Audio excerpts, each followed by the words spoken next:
Retour à question d'actualité avec Jean-Philippe Trottier. Petite citation que je me permets de citer, puisqu'une citation est faite pour être citée, n'est-ce pas? Ouvrez les guillemets. Les frontières sont absolument nécessaires. Elles permettent de délimiter, de définir, d'unir.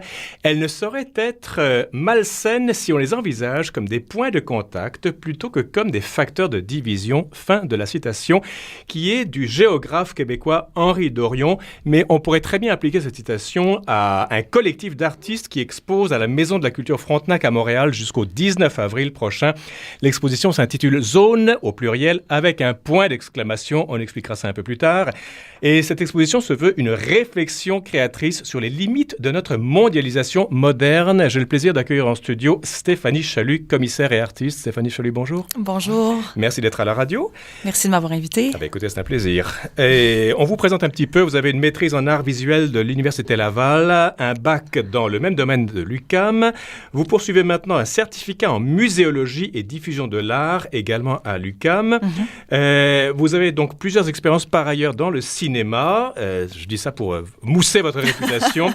Vous aimez le devenir de l'image en tant que passeur de récits et votre art englobe le dessin et la peinture. C'est bien ça? Oui.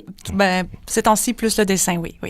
Mais alors, ce qui est intéressant, c'est que vous avez des préoccupations, pas seulement, qu'on dirait, artistiques, mais vous avez des préoccupations métaphysiques, identitaires, culturelles. D'où ça vient? Ben, je vous dirais que c'est en fait un peu normal parce que nous, les artistes, on a des préoccupations. Chaque artiste a ses préoccupations. On est appelés, nous, dès le cégep, à développer ce qu'on appelle une démarche artistique. Oui. Alors, une démarche artistique, comme on l'entend dans les arts visuels, ben, c'est un texte qui défend un peu ce dont on aborde dans notre travail créatif. Alors, chaque artiste a vraiment ses préoccupations et ça, c'est très personnel à chacun.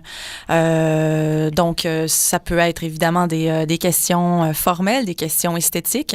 Et de toute manière, c'est important d'en avoir. Je pense que si on est des artistes, forcément, on est attiré par les formes, par les couleurs, par le langage visuel. Donc, forcément, c'est esthétique. Mais il n'y a pas que ça. Généralement, il y a aussi il peut y avoir d'autres préoccupations. Alors justement, Stéphanie Chalut, parce que vous êtes commissaire de cette exposition Zone au pluriel, point d'exclamation, qui est à la Maison de la Culture Frontenac, Entrée libre du reste, donc c'est à Montréal jusqu'au 19 avril. Avant d'aborder cette exposition, il y a un contexte philosophique, sociologique, métaphysique, voire même religieux, dans lequel vous vous inscrivez, vous et les compagnons et compagnes que vous avez sollicités, non? Je dirais, ben, c'est dans le cadre de ma démarche. J'ai des préoccupations, effectivement, sociologiques, historiques et tout. Ça part de très loin, je veux dire, environ l'adolescence pour moi. Mais comme je vous disais tout à l'heure, chaque artiste a vraiment ses préoccupations. Et moi, j'ai réuni des artistes qui n'ont pas forcément les mêmes préoccupations que moi. Je pense qu'on a, quand on va voir une expo, quand on va voir un film, quand on s'intéresse à une œuvre d'artiste, ben, l'artiste a une unicité, a vraiment une singularité, a vraiment son propos à lui, peu importe l'art. Donc, et moi, ce que j'ai voulu faire avec mes préoccupations, c'est d'aller chercher des artistes qui s'intéressent pour ce projet-là au paysage, à la notion de paysage plus particulièrement, à la notion de territoire, à la notion de frontière. Donc, de les réunir dans le cadre de mes préoccupations à moi. Mais en plus, vous êtes commissaire, donc vous avez pu c'est ce que fait définir une orientation. Ben voilà, c'est ce que fait un commissaire ou une commissaire. Ouais. C'est exactement ça. C'est-à-dire, on oriente le propos et le commissaire habituellement a vraiment des préoccupations intellectuelles, théoriques, souvent. Beaucoup de commissaires sont historiens de l'art à la base. Bon? Oui, beaucoup. En fait, la plupart. Mais de plus en plus, on voit apparaître des artistes commissaires aussi. Donc, des artistes qui ont aussi des préoccupations intellectuelles. Ce qui est votre cas. Oui, je pense que oui. Stéphanie Chalut, vous c'est pas insurgé, c'est trop fort comme terme, mais le sans-frontiérisme, le présentisme, vous dites, sont devenus des concepts à la mode. Tout se passe comme si l'être humain se devait d'être déraciné, libéré de toute affiliation au récit national, anthropologique et même métaphysique. Wow! C'est beau, mais ça veut dire quoi tout ça? Ben, je suis très consciente que c'est assez dense, effectivement. C'est dense. Mais je vous avouerai que ce texte que j'ai fait, je l'ai fait il y a 2 ans et c'était suite à ma maîtrise. Parce que j'ai fait une maîtrise en art visuel, comme vous disiez tout à l'heure. Et mon thème de maîtrise ne parlait pas disons, de la frontière ou du territoire, mais c'était par rapport au voyage. Donc, c'était à partir d'un voyage en famille que nous avions fait. Et je m'intéressais donc à l'histoire, aux liens historiques qu'on peut entretenir avec notre civilisation, à la perte de mémoire, à la perte d'identification de cette civilisation. Bon, pour faire très court, on est allé en Italie, en Grèce, donc dans le berceau de notre civilisation occidentale. Oui. Voilà. Donc, et le texte que j'ai fait pour Zone, c'est un peu la suite de ma maîtrise. Donc, j'étais encore dans mes textes, j'étais encore un peu en recherche. On est toujours en recherche de toute manière quand on est artiste. Et comme ça, oui, en tout cas, oui. Espérons-le. Donc, c'est ça. Effectivement, c'est assez dense, mais j'ai cité certaines références à moi qui me sont chères, que j'avais utilisées dans le mémoire de maîtrise, dont François Hartog, qui parle du concept de présentisme et qui... C'est quoi ça? Ben, en fait, on en a parlé d'ailleurs à la maîtrise dans un de nos séminaires.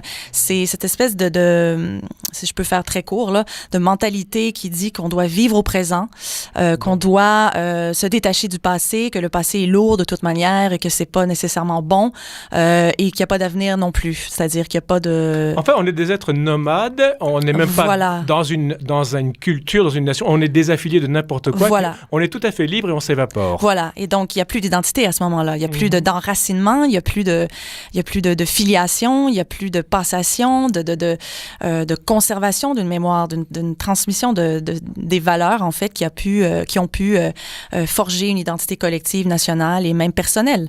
Alors, quand on vit dans le présent, on vit dans un perpétuel présent et évidemment, la mondialisation et les réseaux sociaux nous amènent beaucoup là-dedans.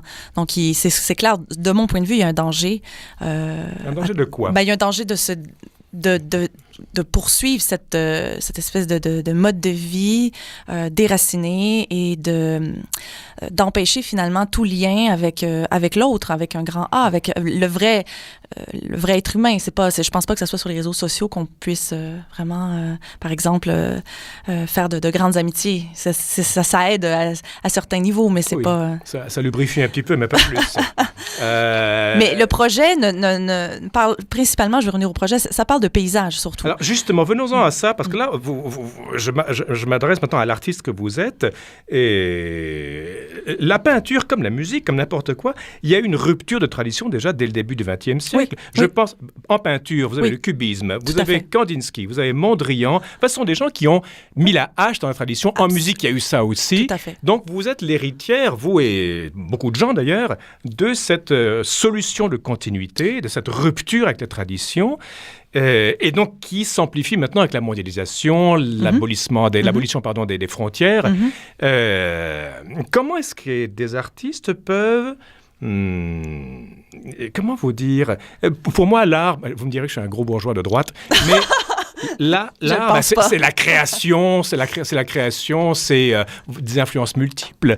Vous voulez revenir des frontières, vous voulez revenir à une tradition. C'est quoi le... En fait, je reprends ce que vous disiez effectivement au début du 20e siècle. Pour ce qui est de l'histoire de l'art, ça commence beaucoup avec les impressionnistes. Déjà, c'est vraiment le début de la modernité. C'est eux qui vont ouvrir la porte vraiment à cette espèce de rupture. Je ne sais pas s'ils ont totalement conscience de ça. Je pense que d'autres personnes vont le faire, comme Marcel Duchamp en art visuel. C'est vraiment celui qui va pousser vraiment très loin, de manière même radicale. Mais alors vous, on est en 2000... justement, donc, nous, les artistes de ma génération, les artistes d'aujourd'hui, on est confronté à la mondialisation, ce que Marcel Duchamp ne vivait pas à son époque. Et il y a un retour dans l'art visuel depuis une vingtaine d'années, surtout dans les pays anglo-saxons, je dirais, à une tradition de la figure, de la représentation. Oui, surtout en peinture.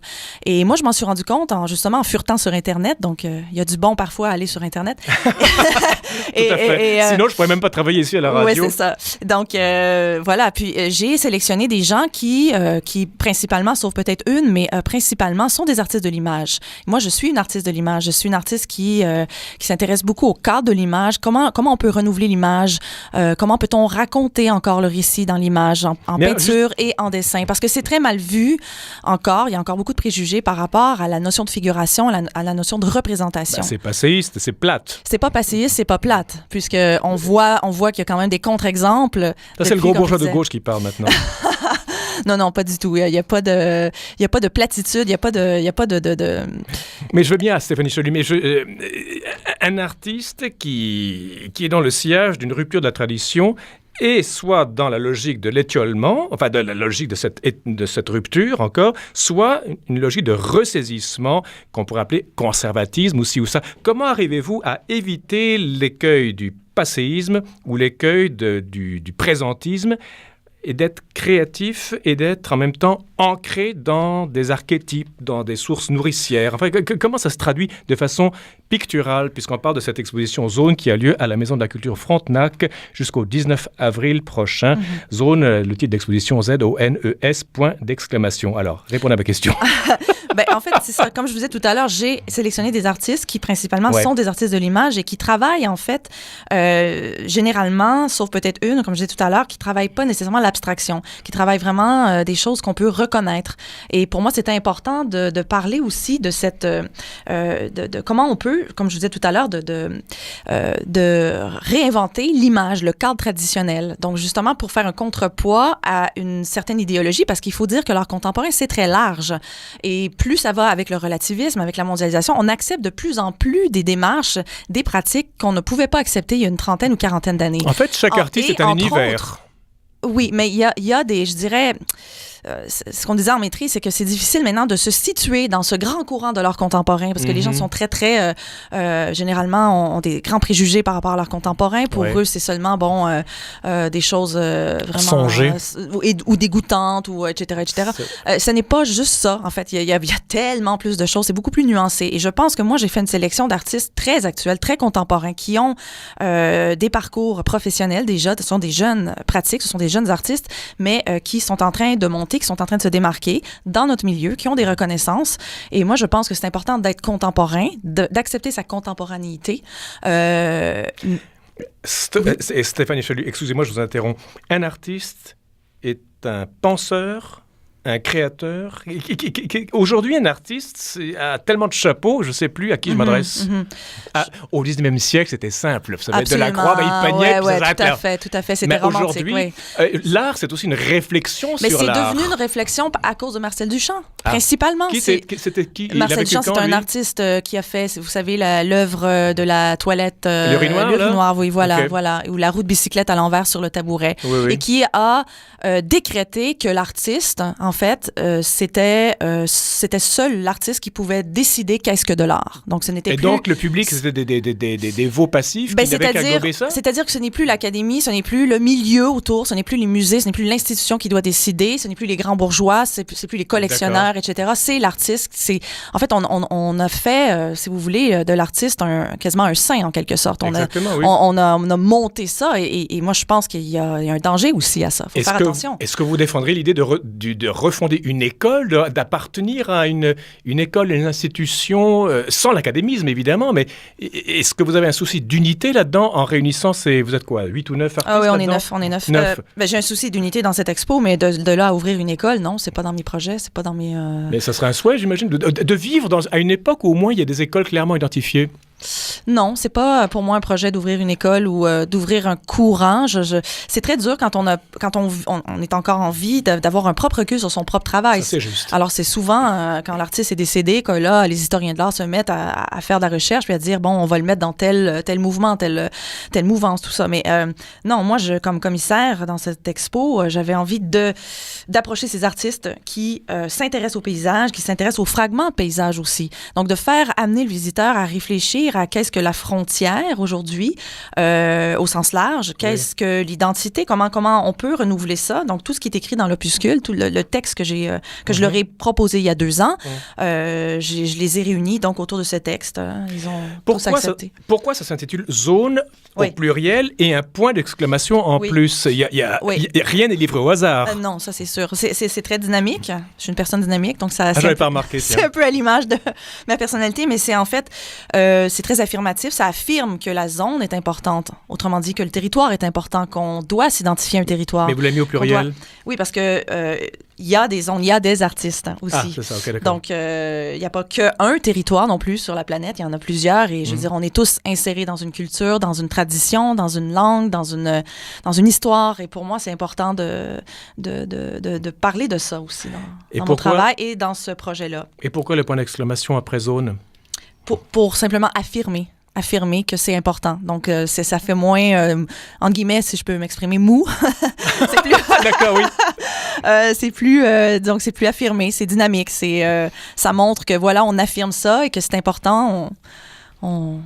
Voilà. Stéphanie Chaloux, il y a un mot qui manque dans votre texte, moi celui que j'ai lu en tout cas, peut-être qu'il est ailleurs, je ne veux pas vous coller, mais vous parlez donc, encore une fois, des concepts à la mode, de frontiérisme, présentisme, ouverture, progrès, attachement au seul présent, mobilité excessive, réseau au sens très large, on parlait des réseaux sociaux, et contre ça, vous prenez la lenteur qui est plus organique, qui permet de trouver un langage et de s'exprimer dans le temps. L'identité nationale, on parle du Québec national? C'est-à-dire que c'est pas une expo qui parle d'identité nationale au sens propre. C'est-à-dire que ça, je l'ai mis dans le texte parce que ça fait partie de mes préoccupations et qu'on peut recouper. Mais c'est pas une exposition politique. Je ne prône pas un art engagé du tout. C'est une expo très poétique et lente, je dirais. Lente au sens où le visiteur prend le temps de rentrer dans les œuvres. Moi, je l'ai revue récemment avec le recul un peu. Et puis, j'ai pris du temps à vraiment goûter vraiment chacune des œuvres, chacune des œuvres qui sont présentées. Mais il y a un mot qui, à mon avis, manque dans votre description, c'est le mot médiation. Et peut-être qu'il est ailleurs, hein, peut-être que j'ai loupé ça quelque part. Est-ce que pour vous, l'art, quel qu'il soit, est une médiation entre vous, l'artiste, et le divin, l'absolu, le transcendant? Parce que il me semble que toute votre réflexion mène à ça. Oui, c'est sûr que la première fois que vous me dites médiation, moi je pense à médiation culturelle parce que j'en ai fait beaucoup. Alors je pense à animation de groupe, visite guidée, etc. Puis ça fait partie de la muséologie aussi. Mais effectivement, je pense que l'art est une médiation vers quelque chose de plus grand. Ça, c'est mon point de vue personnel, c'est aussi ma croyance. Quelle est votre croyance? Je suis catholique pratiquante. D'accord. Alors, mais ce n'est pas le cas de mes artistes. Ce n'est pas, je pense qu'ils sont tous athées, sauf peut-être une qui est en quête présentement, une ou deux. Oui. Mais sinon, non, vous savez que c'est très populaire, pas populaire, mais courant dans le milieu des arts que les artistes ne soient pas des gens croyants. Et ça fait partie du milieu que je côtoie, donc je respecte. Vous êtes un peu la brebis solitaire? Je pense que oui, en fait. C'est un peu dur à vivre des fois. Ah oui? On vous prend pour une ringarde, on vous prend pour une passéiste, justement, ou une... Elle a peur on m'a pas parlé directement de ça frontalement encore. C'est-à-dire que mes collègues m'ont pas... j'en parle à mes amis et puis auprès de mes amis athées, ça passe très bien. Ils me respectent. Ça va bien. Je n'ai pas eu encore de feedback du milieu comme tel. Attendez que la gloire c'est ça. Ou d'une critique particulière. Mais c'est sûr que vous savez, quand on a la foi, surtout une foi monothéiste, catholique, aujourd'hui dans un Québec déchristianisé, c'est sûr que c'est... Attendez que la gloire vous caresse et là, on va vous lancer des boulets rouges.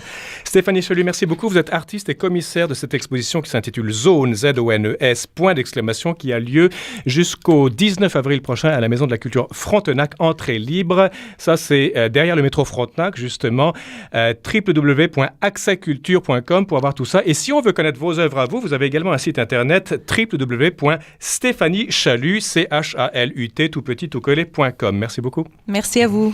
Et merci beaucoup à Daniel Fortin à la régie. Demain, nous parlerons de souvenirs d'enfance du temps pascal, des 4 versions de la Passion et de l'historicité de la crucifixion de Jésus-Christ.